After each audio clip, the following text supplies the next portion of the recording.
All right. Derek asks, good morning, Money Guy team. My wife and I are 30 and not planning on having kids. Is saving 25% really necessary with 2 incomes and no kids? Or would 20% be sufficient? So not only is this one of those personal finance questions, but I'm curious to hear you talk about why 25% and what should he consider as he thinks about this. I think it's interesting to think that the kids is the difference between 20 and 25%. Yeah. Derek, here's the reality of the situation is that you're 30 right now, and I think about my 30-year-old self. Things will change. But because I've even given the perspective that when I was 25, 26 years old, I started saving at a more aggressive pace because I had this vision that I was going to retire at 50. Mm-hmm. And now, look, I'm now past 50, and I am so far from retirement that I'm hoping I get to do this till the day that I'm taking off this planet. Mm-hmm. I really do, because I love what I get to do for a living. But it shows, it's showing that perspectives change. But what I'm very thankful for is that I was saving at a higher point, even in my mid-20s and 30s, because it gave me margin. Mm-hmm. And that's the part, the flexibility that you get by being disciplined and living off of less than you make. And the more you can do that, early and often, you're going to get more options, more choices to live life on your terms and buy your time. Mm-hmm. That is the most valuable thing that we have on the planet, both for building wealth, but also enjoying and living your best life. So I want you to think about it. You're trying to go from 20 to 25%.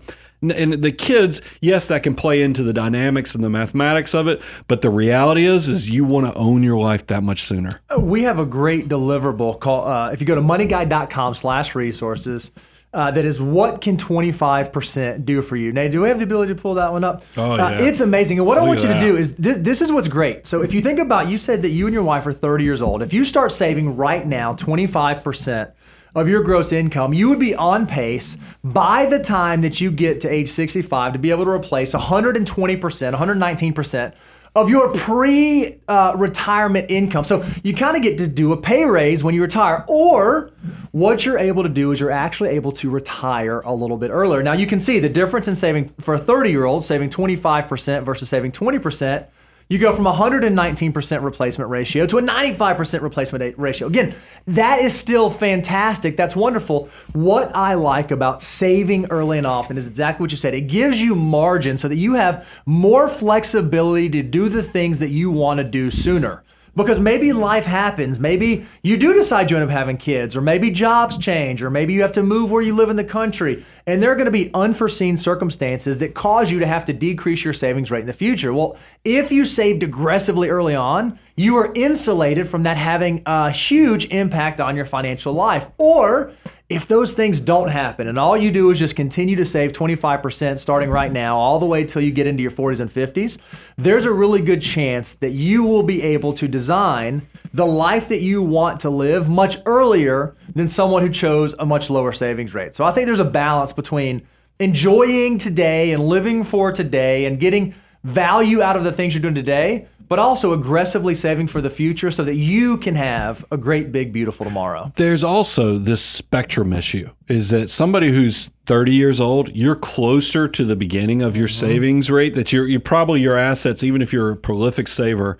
just hasn't had enough time to build upon itself to reach that bowling point or that escape velocity.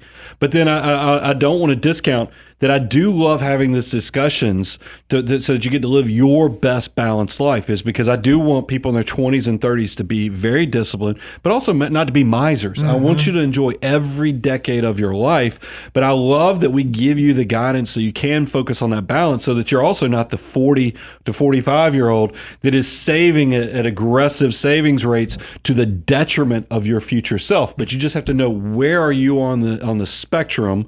Have you reached the bowling point? Have you got yourself in a good place? I'm purposely trying to say it right. Am I still saying it wrong? No, you're nailing it. It's so good. Gosh. It's so good.